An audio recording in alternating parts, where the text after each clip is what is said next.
ask you, Jack, is it Betty's hope that this becomes a museum? Because she's really got this set up. Well, this is what I'm going to talk about here right now. Oh. Now, in 1952, Betty and her mother would have been conducting business in their beauty salon. Bill, right where you're standing. Right, And this was her occupation, starting in 1952. That's what helped to lead with the contacts for the purchase of the property. And she purchased the house in 1959. You can see some of the beauty salon equipment. It was purchased, was actually constructed in Muncie, Pennsylvania.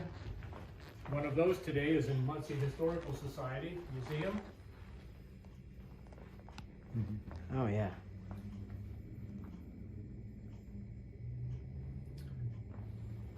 And about 3 years ago, Betty decided to take the shelves here. This would have been, in Cameron Day, this would have been library, this shelving. And Betty decided to take the things that she has, clean the shelves off, and start to display some of her purchases and belongings over all of these years. And we have everything from Camerons over here. Here's Cameron County. Here is William Cameron's daughter, who remodeled the house right here. William Cameron Engine Company. The brick that was made in William Cameron's Brickyard Company.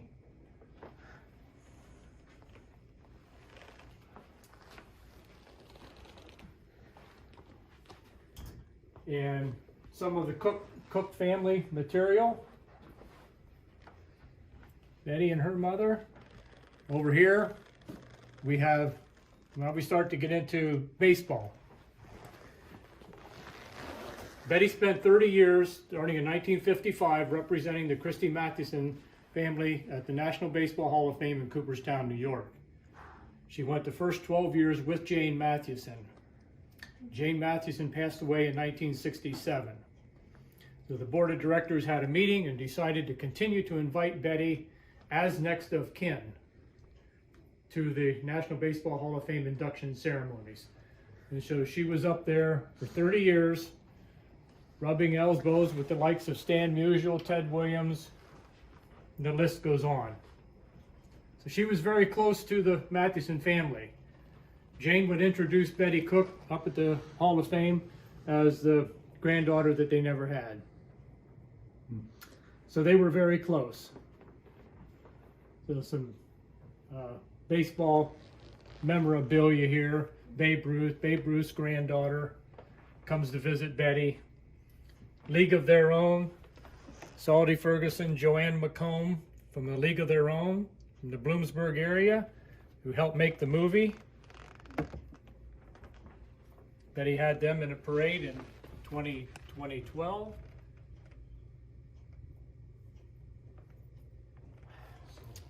And was Betty also acquainted with Moose McCormick? yes. Lewisburg? Oh yes. Tell that story as well. Yes. He was the famous pinch hitter, wasn't he? Famous pinch hitter.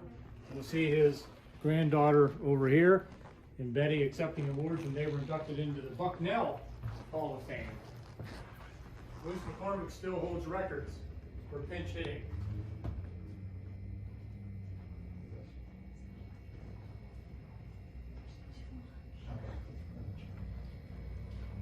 Here we have to get a shot of these.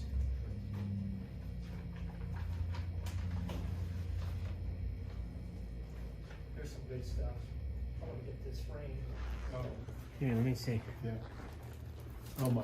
Give me just. This a is minute. a Oh my goodness. Hold on. invitation to Cooperstown to the National Baseball Hall of Fame, signed by Stan Musial. And here is Betty with Stan Musial. I forget the other gentleman's name. That's probably about 1957, 50, might have been 69 when Stan was admitted. These are ribbons that were given to the people that were invited up on the stage at the Hall of Fame for the induction ceremonies. You can see all the different years here. She was there for 30 consecutive years. Incredible. Jane Mathewson was considered the Queen of Balldom, and a New York newspaper writer wrote that Betty was the belle of the ball. Good.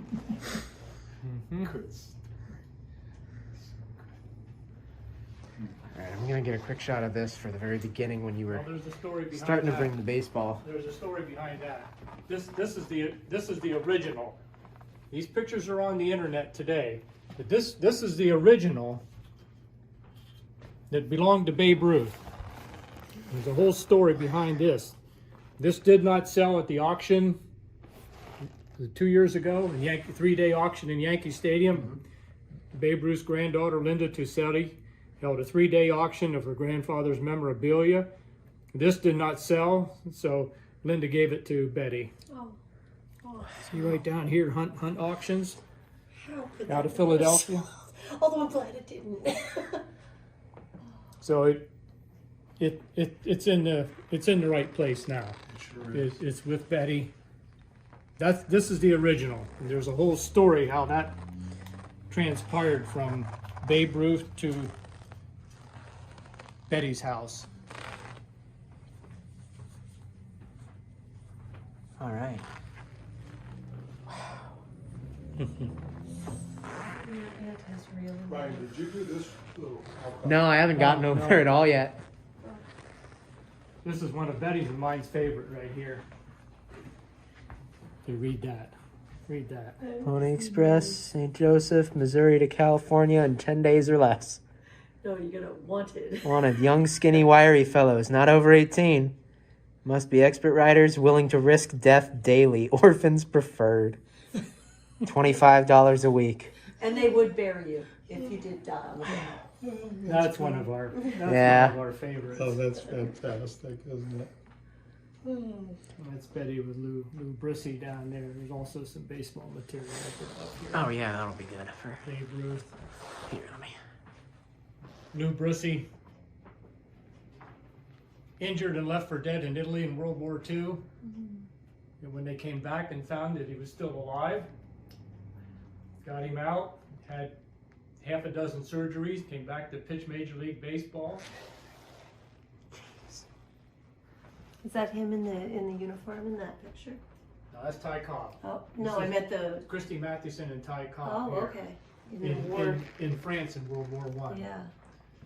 Christy Mathewson and Ty Cobb served in France in gas warfare, and Christy was injured in a training accident.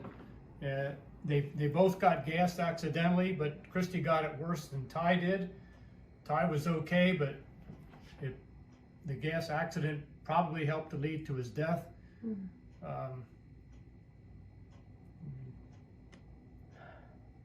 Ty Cobb came to Lewisburg for his funeral. It was kept quiet. People didn't know that. But Ty Cobb was here for his funeral. Came from Pittsburgh. That's right. And Christy is buried in the Lewisburg Cemetery. Okay. Not originally from Lewisburg, though, was he? He's from Factoryville. Christy was born in Factoryville. Mm-hmm. This is so generous of your aunt to set something like this Isn't up this for people amazing? to be able to preserve. This is Smithsonian. This is good here. Oops. Maybe this was a little Right. cleaner. Oh, hold on, I'm just getting shots of these that we could intersperse Yeah. in with other stuff. Okay. We couldn't have done this if we were Zooming. No, this is fantastic. This particular shot here was when we rededicated the Mathewson Gateway at Bucknell University on the 75th anniversary of the Hall of Fame.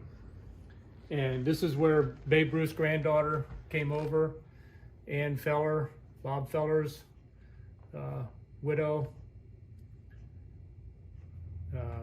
And of course, she brought herself, Betty worked her fingers to the bone to bring the descendants of the first class of inductees into the National Baseball Hall of Fame to Lewisburg. Ty Cobb, Walter Johnson, Honus Wagner, Christy Mathewson, Babe Ruth. The descendants were here for one moment in time to rededicate the Mathewson Gateway at Bucknell. So that was a very special weekend. Very special. When was that, Jack? What year? 2011. 11. It'll never happen again. No. Not gonna never happen again. She worked through the Hall of Fame. Betty worked through the Hall of Fame to make these contacts, and talked to these people, and they agreed, take time out of their busy schedules to come to Lewisburg for a weekend. Well, for them, it was probably a reunion. Sure. As I said, Betty's occupation was she operated a hair salon. And you can see he had Their own hairspray. Mhm. Who made it, Jack? Betty's. Did somebody else will make it for him? I don't know. And Betty's. Over the years, Betty has contributed so much of her time to this community. With Slifer House Museum, getting that on the National Historic Register, and the museum up there. Daughters of American Revolution, DAR, for over 30 years. Victorian Holiday Parade for 30 years. She made herself over 80 costumes for the Victorian Holiday Parade and costumes for Slifer House presentations and so forth. She has dedicated a lot of her life to Lewisburg. Now this picture right here, this is a Portland cutter sleigh. This is back in the carriage house. I gave this to Betty about 30 years ago. She sent it down to Lancaster to have it restored, and we would pull that in the with a white horse in the Victorian Holiday Parade. That is back in the carriage house, a Portland cutter. At the time, cost about $25. Made in Kalamazoo, Michigan.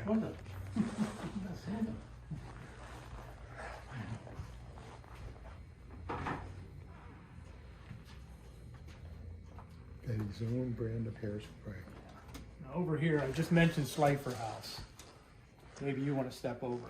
There's a nice picture of Betty and Jim Getty up at Slifer House for a function up there. Betty with her hoop dress on. Well, you can pull it out if you want me to hold it. Oh no, that should be fine. I'll just get the. That's Slifer House Museum. Yeah, This I is wish a lot I of could get Slifer the House light to be information off. here.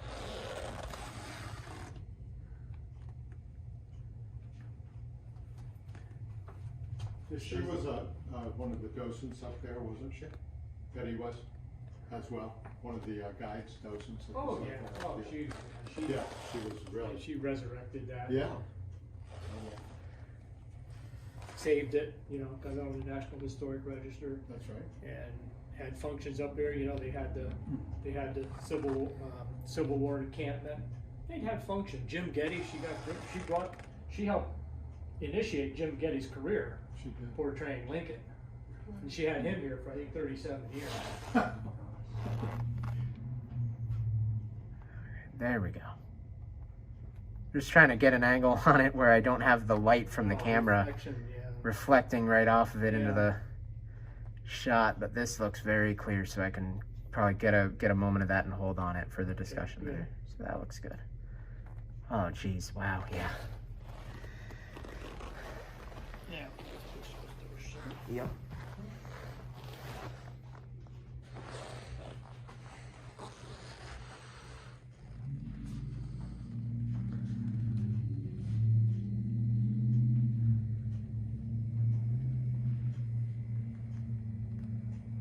Here we have the old telephone. I believe that Betty's father got this from the telephone company, Buffalo Valley Telephone Company, some years ago. Here's the original 1899 telephone company directory for Mifflinburg, Lewisburg.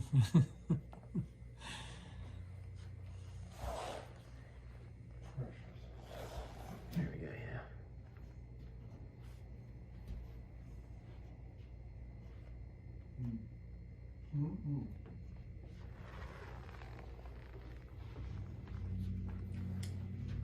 Betty was also very much interested in fashion, making clothes.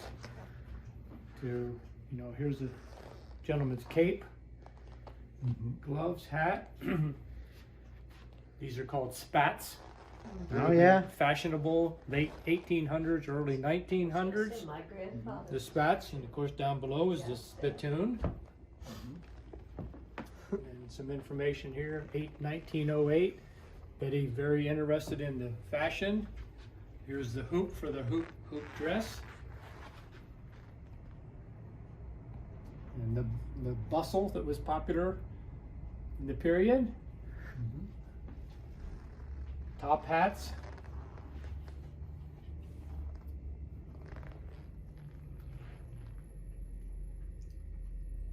Going back to this house, I am so in awe that a home like this was not retouched. I mean, look at the woodwork around that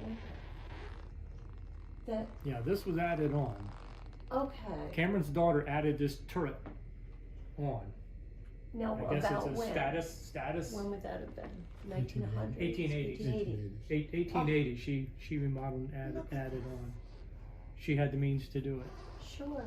But I mean, how many beauty salons would open and not tear all this off and I mean, the fact that Betty and her mother recognized this is a special space, it just, wow. It's rare that you get a house that stays. Betty was also very interested over the years in military uniforms, some of which she has here. Here's Korean War era uniform.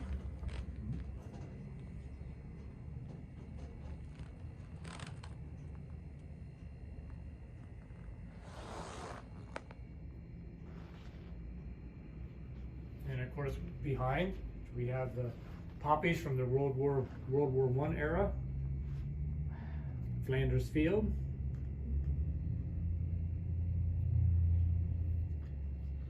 As an interesting side note, one of Betty's friends actually mailed her this coconut. He was in the military. So this coconut actually went through and was delivered by the mailman. Just like that. Carrying a coconut. Isn't that great? From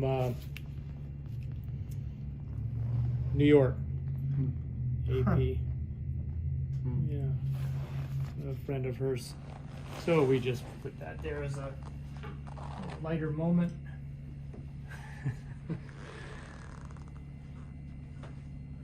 This is a real, true time capsule, isn't it, Jack? I think that our group is getting a sense of just who and what Betty Cook is all about. For those of you who read literally any of the histories of Lewisburg that have been written in, oh my goodness, last 60 years or so, you will see, as Jack indicated, that Betty has been a contributor to a multitude of publications.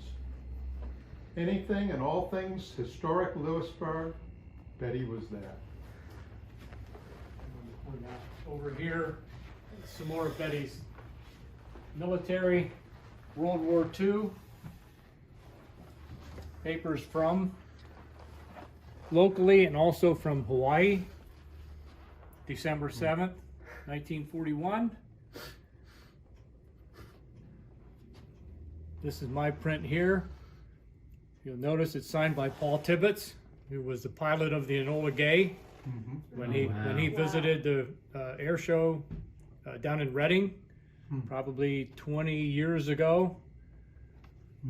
And of course, a local gentleman, Dutch Van Kirk, was the navigator of the Enola Gay from Northumberland, Pennsylvania.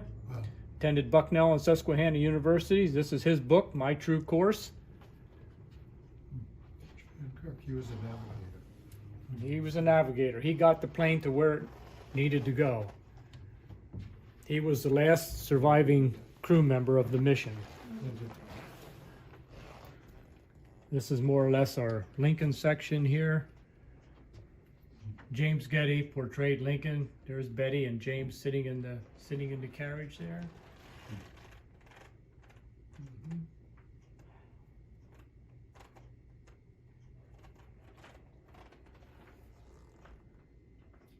Did you ever see Getty to the Lincoln enactment? I never heard of him actually. Yep. He was arguably the most famous of the Lincoln enactors, wasn't he, Jack? Yeah, if you go to the Lincoln Memorial in Washington, D.C., that's his voice. Oh, okay. It's recorded that you hear there. I'm looking at this. Personal friend of theirs. It's covered over, but this was a double-sided fireplace at one Yeah, time. there was 13 of them. Huh. Well, I was admiring, I mean, obviously they've got it covered over, but that it was both sides Yeah, would have burned. this is still ongoing. We've been working on this for about 3 years now. Sure. And it's still ongoing and making some additions and changes and so forth. Oh, But it's been, You've done a remarkable This job. is such it's been a- very enjoyable for Betty and I to be able to share these things with Absolutely. friends and visitors that we invite in. It's gotta be a joy just going through them with Betty, isn't it? Reminiscing. You would never, Brings everything back out. that's Yeah. right, you would never learn it all, would No. it? Be impossible for you to learn it all.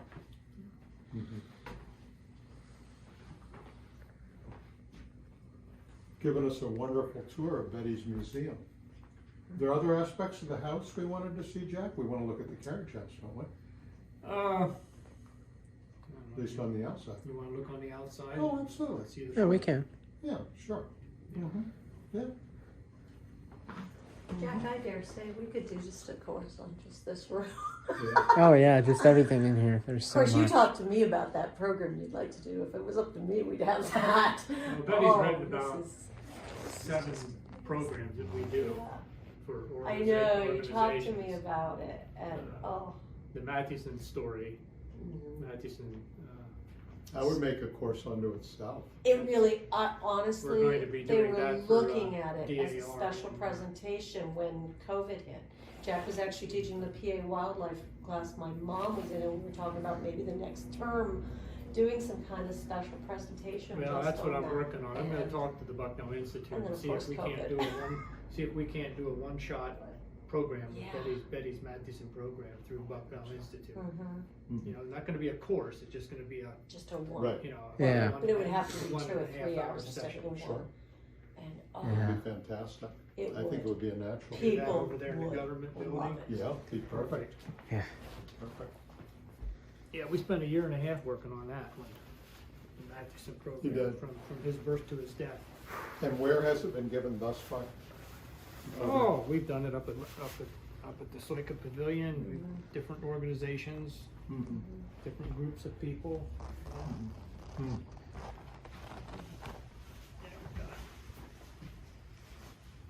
Well, this has been, was this more than we bargained for, Heather? This is amazing. You got, This is all by itself a class. It's Mhm. amazing. you got a lot more this way. Absolutely. Yeah. than we could have We done. would not Oh, have been totally. doing this as a Zoom, and that's why this actually has become the bonus, because normally we can only look at the architecture, and this is so much more and so rich, and this is a different kind of Lewisburg style. This is the style of the people. Mhm. See up here, the sign that says rooms for rent, that would Yeah. have been the hotel. See, Sure. he owned the hotel. Yep. Mhm. Oh. He owned out through Lintown, that farmland, what is now Lintown. Mm.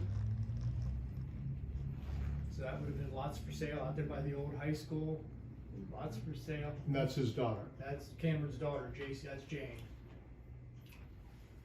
Yeah. Did Jane live in the house for a period? Oh, yeah. she Oh, lived yeah. there. Mhm. Mhm. I'm impressed. Am I mistaken, or Oh no, I'm just. Betty never married? Is that correct? No. Good for her. I don't think she could have done all this if she had gotten married. I don't think she had This time. is phenomenal. Oh yeah. No kids, no Oh, pets, my right, Jack? Gosh. Kids aren't as much problem as the husband, I think. This is You ought to get a shot of this. Ooh. What do we got? This is up at the National Baseball Hall of Fame, 1955. Christy Mathewson's wife, Jane. Betty Cook's mother, Ann. This is Jane's sister, Bess Krieger, and Betty.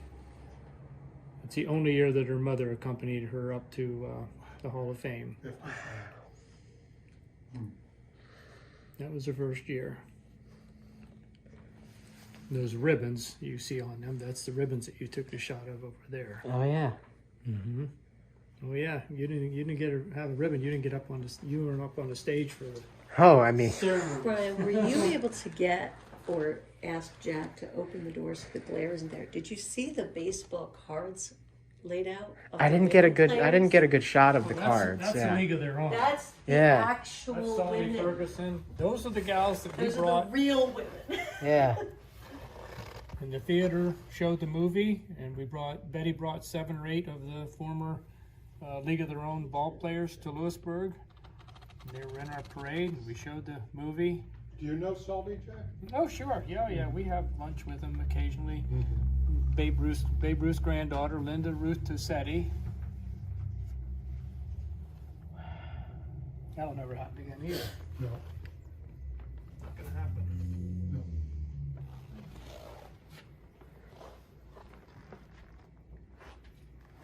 There is so much in this room. And we have all these binders are full of her memorabilia, pictures, articles from all these years. There's about 13 of them. League of Their Own, binders on the Hall of Fame.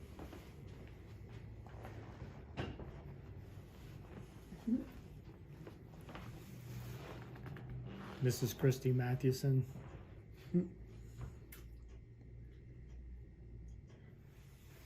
I probably shouldn't even show that. We can cut that out if you don't want it in there. Seriously. If that's at all, we'll keep it in there for you, but we don't have The to. valuable stuff isn't here, Okay. isn't in this room. This is Jack. You're a phenomenal nephew. Okay. To be part of this. Oh, look at that uniform. Yeah, these are Betty's uniforms, and here's some costumes, that, she made for the parade and so forth. Little Indian costume. Yeah. She's so You see? talented. Buckskin. She made She that. made that. Oh yeah. Oh my gosh. She made over 80. Some for children, some for adults. Mm-hmm.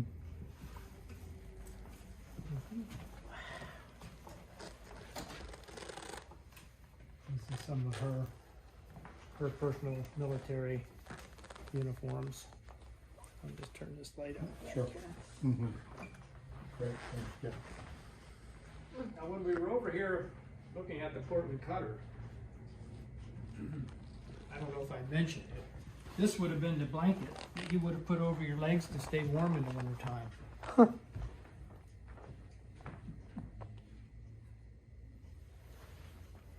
And of course, the sleigh bells. I wish they still had The, parades like the that. reason that the horses wore a sleigh bell was so that people could hear it and they knew it was coming. Yeah. So you didn't have a collision. You know, That's right. I'm also always astounded. I have read firsthand accounts of like people being run over by horses in the main street, and I always think, how did you not see that coming? But you just become, I guess, inured to the regular everyday stuff. But oh, look at more of her gilt work on that door.